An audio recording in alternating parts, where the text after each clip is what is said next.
Halo guys, kembali lagi dengan saya Ricky Fernando dari kelas 2I Pemasaran.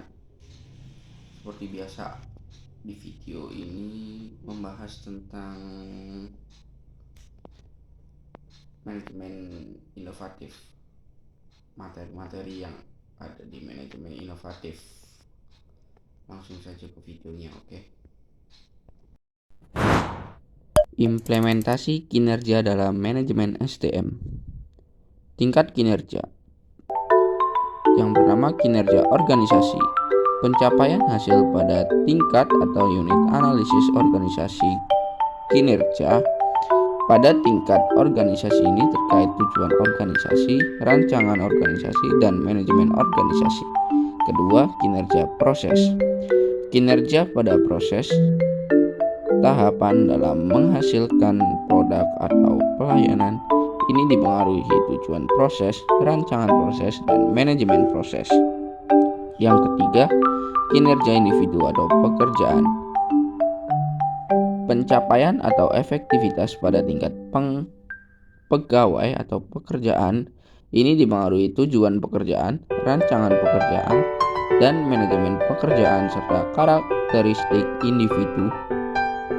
Kramer dan Bridge 1995. Pendekatan kinerja. Pendekatan ukuran standar kinerja dalam melakukan pengukuran. Yang pertama, pendekatan personality traits, mengukur kepemimpinan, inisiatif, dan sikap. Yang kedua, pendekatan perilaku, mengukur umpan balik, kemampuan presentasi respon terhadap komplain pelanggan. Yang ketiga, pendekatan hasil, mengukur kemampuan produksi, menyelesaikan produk sesuai jadwal, peningkatan produk atau jualan. De Vries dan kawan-kawan 1981. Kedua, aspek pengukuran kinerja. Yang pertama, produktivitas. Yang kedua, kualitas. Ketiga, ketepatan waktu. Keempat, putaran waktu. Kelima, penggunaan sumber daya. Dan keenam, biaya. Ketiga, jenis ukuran kinerja. Yang pertama, ukuran uang, pendapatan, pengeluaran, pengembalian. Kedua, ukuran upaya atau dampak, capaian sasaran, penyelesaian proyek, tingkat pelayanan, kemampuan mempengaruhi. Tiga, ukuran reaksi, penilaian rekan kerja, pelanggan, pemegang pekerjaan lainnya. Empat, ukuran waktu pelaksanaan kerja dibandingkan jadwal, batas akhir, kecepatan respon, jumlah sasaran. Ukuran kinerja dalam dimensi kualitas. Yang pertama, kehandalan. Kedua, daya tanggap, kompetensi. Keempat, akses. Kelima, kesopanan. Keenam, komunikasi. Ketujuh, kejujuran. Kedelapan, keamanan. Kesembilan, pengetahuan terhadap pelanggan. Kesepuluh, bukti langsung. Perspektif atau aspek balance score dalam mengembangkan pengukuran kerja. Yang pertama, pengukuran kerja dari aspek keuangan, biaya administrasi minimal. Dua, pengukuran aspek pelanggan,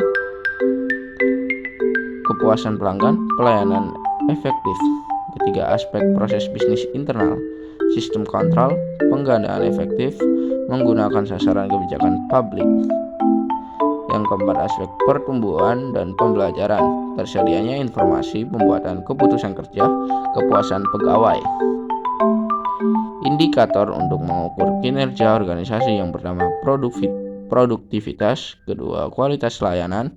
Ketiga, responsivitas. Keempat, responsibilitas. Kelima, akuntabilitas.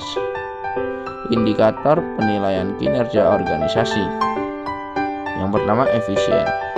Pertimbangan tentang keberhasilan organisasi pelayanan publik, mendapat laba, memanfaatkan faktor produksi serta penimbangan yang berasal dan rasionalitas ekonomi. Kedua, efektivitas, rasionalitas teknis, nilai, misi, tujuan organisasi, serta fungsi agen pembangunan. Ketiga, keadilan, distribusi dan alokasi layanan yang diselenggarakan organisasi pelayanan publik. Yang keempat, daya tanggap terhadap kebutuhan vital masyarakat dan dapat dipertanggungjawabkan secara transparan. Ukuran kerja pelayanan dikembangkan menjadi 14 unsur untuk pengukuran IKM. Yang pertama, prosedur pelayanan.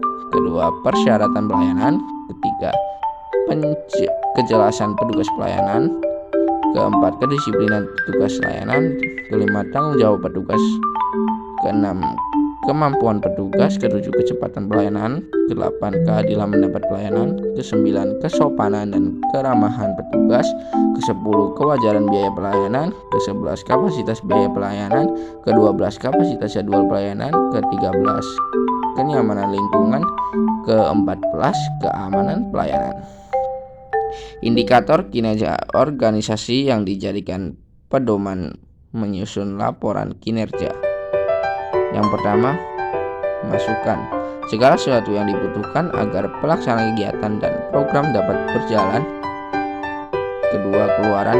Segala sesuatu berupa produk atau jasa sebagai hasil langsung dan pelaksanaan suatu program.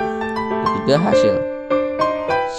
Segala sesuatu yang mencerminkan fungsinya keluaran kegiatan jangka menengah. Keempat, manfaat kegunaan suatu keluaran yang dirasakan langsung masyarakat. Kelima, dampak. Ukuran tingkat pengaruh ekonomi, lingkungan, dan lainnya yang dicapai dari hasil kinerja. Unsur yang terdapat dalam kinerja. Yang pertama, hasil-hasil fungsi pekerjaan. Yang kedua, faktor-faktor yang berpengaruh terhadap prestasi kerja karyawan. Ketiga, pencapaian tujuan organisasi. Keempat, periode waktu tertentu. Kelima, tidak melanggar hukum. Keenam, sesuai dengan moral dan etika. Pekerjaan dan kinerja organisasi.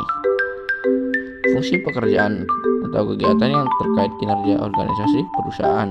Yang pertama, strategi organisasi, pemasaran, operasional, SDM, keuangan.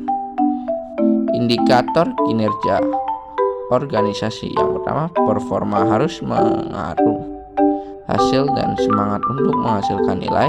Kedua, harus dapat diukur sehingga input atau output dapat kuantifikasi. Ketiga, unit dan personal yang diukur kinerja harus memahami metode penilaian dengan penjelasan minimal.